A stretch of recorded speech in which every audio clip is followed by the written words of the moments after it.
Welcome. This is Megan Mitchell with Agents of Change Social Work Test Prep.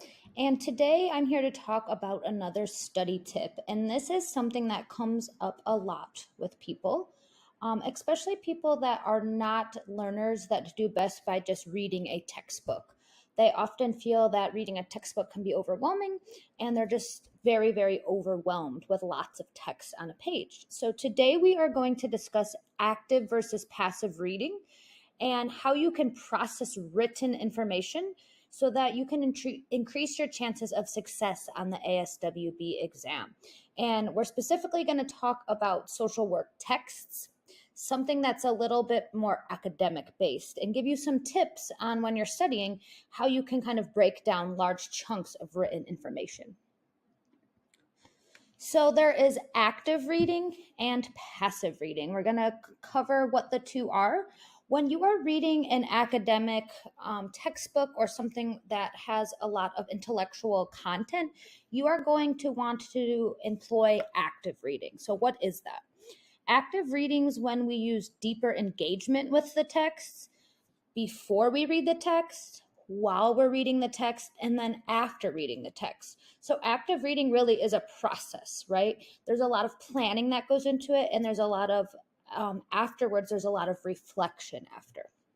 So active reading is when you go in with a purpose. So you know why you're going into doing the reading assignment. You have questions in the back of your mind, or maybe you have even written down questions or have an outline. And this often is when you're going to be taking notes or annotating. And we'll talk a little bit about what that means. It is not just highlighting every word that you read in a book or rewriting everything that you read. So we'll talk about what that means when you're active reading and taking good notes. So that's active reading. That's really what we're looking for when we're reading an academic text. Then there's passive reading. What is passive reading? Passive reading is when you're just reading the words, right? You open the book, you start at the beginning and you just read through, but you're absorbing next to nothing about what is written and why. So passive reading would be if you're reading for fun, right? You're on the beach, you're on vacation, you open up your book, you're kind of tuning out, but there's no big questions that you're pondering and you're not examining what you're reading. So passive reading, it doesn't really have a purpose. It's like I said, usually for pleasure. There's no questions in mind, and you're not doing that reflective or that piece where you're analyzing what you read. So like I said, passive reading is great. Passive reading really helps people de-stress. It really helps people when they're on vacation, or if it's just a hobby, or some people just enjoy reading. I'm someone that loves to passively read, but the way that I engage with a book that I'm reading on vacation or at night before I go to bed is very different than how I would read when I'm reading a textbook. Also, active versus passive reading. Passive readings usually maybe you're laying on the couch or you're laying in bed. Not much mental or physical stamina is needed for the passive reading, where active reading is you really want to be in a workspace, you want to be able to take notes, you want to be in more of that professional setting when you're reading. Here's a nice little visual of passive versus active reading.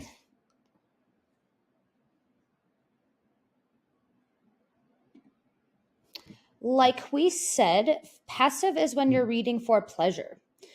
You read everything at the same speed, right? When I'm reading a novel, I just flip through the pages. I'm not stopping. I'm not usually going back. I'm not annotating. You usually take no notes or too many notes. This is the thing.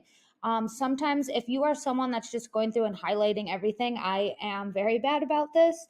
That's passive reading, right? Because when you go and highlight everything, you're not retaining very much. Passive readings when you read from beginning to end, right? You don't kind of break down what you're reading, and you begin reading without a plan. You just open up the book, you open up the text, and you begin reading. We're trying to avoid this when we are studying for the exam, because we know that when we're engaging in passive reading, we are not going to retain as much, and we're not going to be able to tap into those application, reasoning, and critical thinking skills. Active reading, that's when you adjust your reading based on the text. So depending on the length of the text, depending on the topic of the text, you're going to adjust how you read. Maybe you have to go back and read it 2 times, or maybe you are starting, maybe it is a research article. So maybe you are not reading that from start to finish, but maybe you're pulling out important information that has to do with maybe the study that was being conducted. When you're actively reading, and I tell you that this is a really good skill, you want to skim first and then make a plan. So if you're opening a book, a study book to sit down for the social work exam, skim what you want to read first so that you can kind of in your head make an outline or a plan. I do not suggest picking up the Dawn Apgar book and just reading it front to back, right? There's so much good content in there. You want to skim it first, outline, and think about, how do I want to approach this? When you're actively reading, you want to stop throughout. So if you're reading, and you feel like you're not retaining anything, you got to come up with a new plan, right? Maybe break it down even more. And you should be assessing your progress throughout. So you don't want to waste time. You don't want to be 2 hours into a study session and you've been reading and you've retained maybe one definition. That's not going to be helpful. So active reading causes you to stop, think, and evaluate. And then active reading, when you're done with the text, you want to reflect on what you read. You want to, in your mind, think of 3 takeaway points. So even if you read a paragraph, it could be a very dense, it could be a very academic language-based article with a lot of really tough terms. You can stop after a paragraph and say, what did I just read? What are maybe 3 takeaways that I want to take? And you want to evaluate what you have read. So this is kind of being really in the driver's seat of your own reading, so that you are able to retain and have takeaways from each session when you sit down to read. We are going to open a sample text here. I just want you to, I'm just going to scroll for a little bit. I want you to think about how you would approach this text.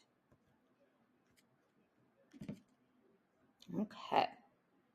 Introduction to Macro Practice in Social Work. This is a 31-page document. I see charts.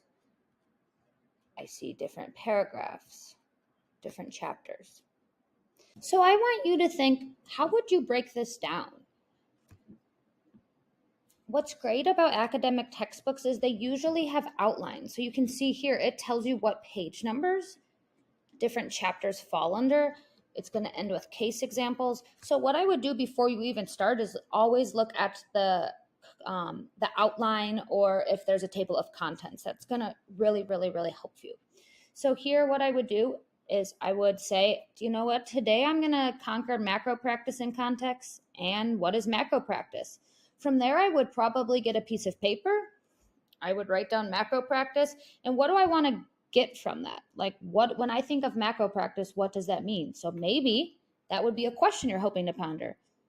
What is macro practice, right? So this is just an example. And then when you get into it, you might read this one paragraph, and this is just an intro so you can keep going to the next one. You might want to take notes in the margins, or you might want to give yourself an extra sheet of paper to continue doing your notes. That's totally up to you. Let's jump back here. So we talked about how you would approach this text. Now let's talk about how you would apply those active reading strategies. Before you read, why are you reading, right? If you are reading a chapter on clinical supervision, what do you want to know about that? Do you want to know how it applies to code of ethics? Do you want to know how it applies in hospital settings? There's a variety of different things that you might be wanting to get out of that text. So determine why you're reading this. Write down questions you'd like to answer, and you might not have very specific questions. That's okay. They can be broad or specific. And then, like we mentioned, preview a text before reading. Look at the headlines, look at the topic sentences and keywords.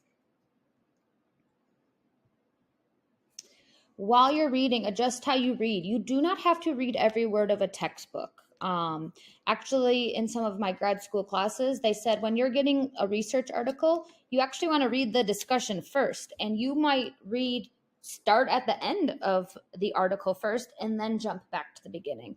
So you don't have to read everything word from word, starting at the first word and ending with the last word. It just depends what you're reading. If you have a book that has definitions, you might just use the table of contents, look up the words or the phrases or the concepts that you're struggling with and flip to that page. If you have a really solid handle on something, you by no means have to read every word of that in the book. Also remember to stop and ask yourself, did I just understand what I'm reading? Also, I do this often. I'm reading and something's just not really clicking for me. I sometimes do a Google search to see if maybe there's a YouTube video out there, or if there is some sort of other article that maybe would help me learn it in a different way. And that's been really helpful. Annotate and take notes while you read. You don't want to write too much and you don't want to write too little. Only take notes, or if you do write a lot of notes, you want to go back and pare that down at the end of your study session.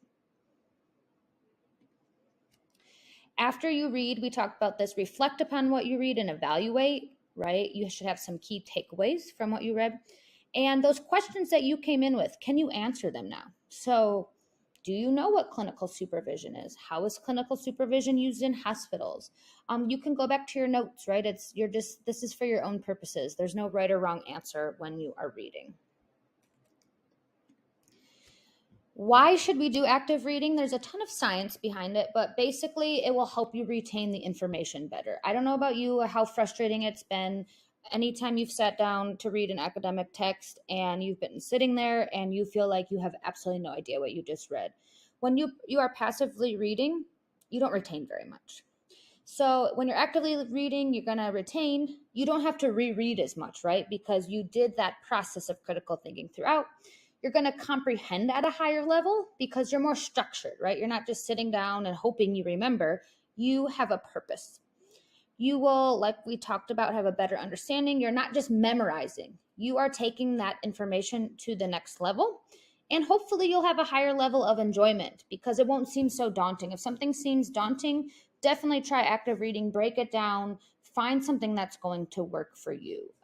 You want to make it accessible for what's going to work best with your learning style. Here's some tips. Don't rush it. If you don't understand something you read, write down a question about it and then reread it again. You don't want to just, I don't get it, move on, right? Try to think of it from a different lens. Think of a question. Like I said, utilize those other tools such as maybe YouTube or Googling some other tips about it. This is something very interesting. For every 20 pages of reading, you should only have one full page of notes. So if you're someone like me that writes everything down, really, really work on finding a way to condense what you are writing. That's going to help with that retention. If you're a visual person, visualize what the text is describing. If it's talking about a hospital setting, close your eyes and think of an example of being in a hospital setting. I think visualization actually helps a lot for visual learners. Paint that picture of what you are reading in your head. That's actually going to give you some key points. Maybe when you're in the test, you're like, oh, I remember that because in my head, I visualized what was going on. This can greatly improve your retention. It's a really good skill if you are a visual learner. Connect the dots. This can be hard if the text is dense or you're having difficulty with it. But if you're like have an aha moment where you're like, oh, I totally get how that connects to this larger context, write that down. When you have those aha moments, or if something starts to click, write it down, right? Put a star next to it, put it in a box. You really want to make sure that you can draw your attention back to this. Clarify and summarize. If you are having a hard time, this is a really good technique. If you're having a hard time reading, feeling like you're not retaining anything, summarize what you just read in a sentence, or even say out loud. So this is what I just read. Evaluate. Do you agree with what you read? Sometimes you're reading articles that give opinions, right? Or they are trying to make an argument. Do you agree with it? What was confusing to you? What was clear to you? Write everything down. This is that active piece where you are actively engaging with the text. I promise you, if you at least try one of these techniques, something is going to stick. And this is definitely a muscle we have to practice, right? It's like a brain muscle that we have to work on, is this active reading. So if this is something that is new to you, or you know that reading is like reading a text is very daunting to you, or it feels overwhelming, try to at least commit to trying one of these tips and see what works for you. But you might need to play with a few, because what works for some people might not work for others. I'm going to keep providing some of these very easy to digest study tips. However, if you are looking for more study content, you can contact us at agentsofchangeprep.com. You can also find us on our website, agentsofchangeprep.com. I have a study course, which has tons and tons of content. It has tons of practice questions, and we have a very, very awesome supportive community. So definitely check that out if you're looking for more study content. And as always, I want to leave you with some words of advice. I first want to thank you for tuning in. I hope that you at least took a few tips from today that will help you. And I just wanted to commend you wherever you are in the studying process for committing to sitting for your exam. It is hard, but you can do this. You have all that you need within you to be successful. Thank you for tuning in.